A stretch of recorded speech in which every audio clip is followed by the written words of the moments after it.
Cahaya di sudut kegelapan, kisah Nabi Muhammad dan pengemis Yahudi. Di gang-gang sempit kota Madinah yang sibuk, ada sebuah pemandangan yang tak pernah berubah.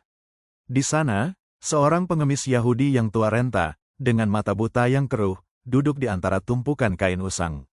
Mulutnya yang keriput tak henti-hentinya melontarkan cacian, bukan kepada orang-orang yang melewatinya, melainkan kepada nama yang paling dihormati di kota itu, Muhammad. Mana dia? Mana Muhammad yang katanya membawa kebenaran? Hanyalah tukang sihir penipu. Hidupku gelap, dan dia ingin membuat dunia gelap juga, teriaknya dengan suara serak yang memilukan. Orang-orang yang mendengarnya merasa geram. Mereka ingin membalas, menghukum mulut yang lancang itu. Namun, setiap kali mereka hendak mendekat, sebuah tangan lembut menghentikan mereka. Tangan itu milik Nabi Muhammad SAW sendiri. Keajaiban di pagi buta. Tidak ada seorang pun yang tahu rahasia yang tersembunyi. Setiap pagi, sebelum fajar menyingsing, ketika Madinah masih diselimuti keheningan, Nabi Muhammad dengan jubah sederhana dan langkah pelan mendekati pengemis itu.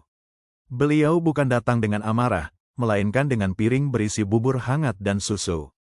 "Makanlah, Tuan," bisik Nabi dengan suara yang begitu lembut, seperti embun pagi yang menyejukkan. Pengemis itu, yang tidak tahu siapa yang menyuapinya, merasakan sentuhan tangan yang begitu halus. Ia tak bisa melihat wajahnya, namun ia bisa merasakan kehangatan yang merayap ke dalam hatinya yang beku. "Siapa engkau?" tanyanya curiga, sambil mulutnya mengunyah makanan. "Kenapa engkau merawatku? Aku adalah musuh Muhammad." Nabi hanya tersenyum dalam diam. "Aku hanyalah seorang hamba yang ingin berbuat baik," jawab beliau.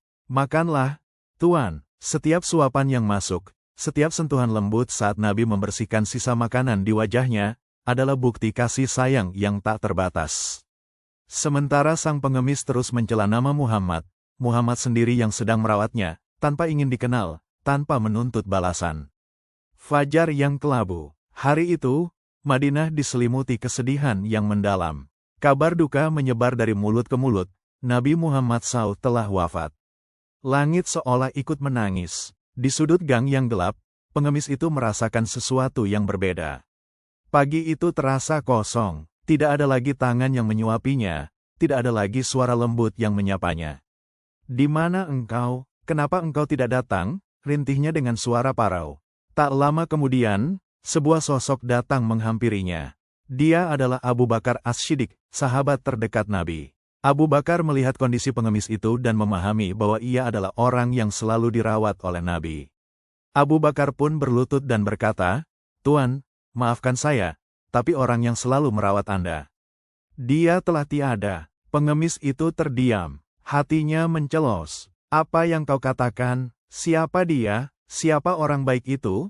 tanyanya dengan napas tertahan. Abu Bakar tak kuasa menahan tangis. "Dia adalah Muhammad, orang yang selama ini Anda caci maki. Dialah yang setiap hari datang merawat Anda, tanpa diketahui siapapun." Air mata penyesalan. Mendengar kenyataan itu, dunia pengemis itu seolah runtuh. Kilas balik kenangan melintas di benaknya, semua cacian yang pernah ia lontarkan, semua kebencian yang ia simpan di hati, kini berhadapan dengan kebaikan yang begitu murni.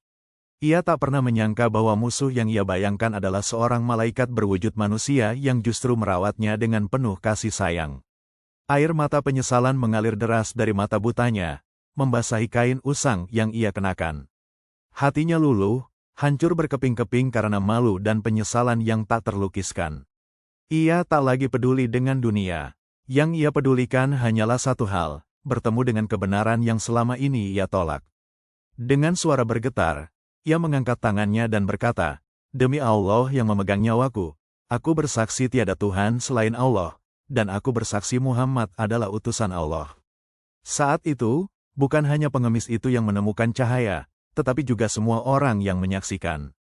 Mereka melihat sendiri bagaimana akhlak agung Nabi Muhammad SAW mampu menaklukkan hati yang paling beku, bukan dengan pedang, melainkan dengan cinta, maaf, dan kebaikan yang tulus.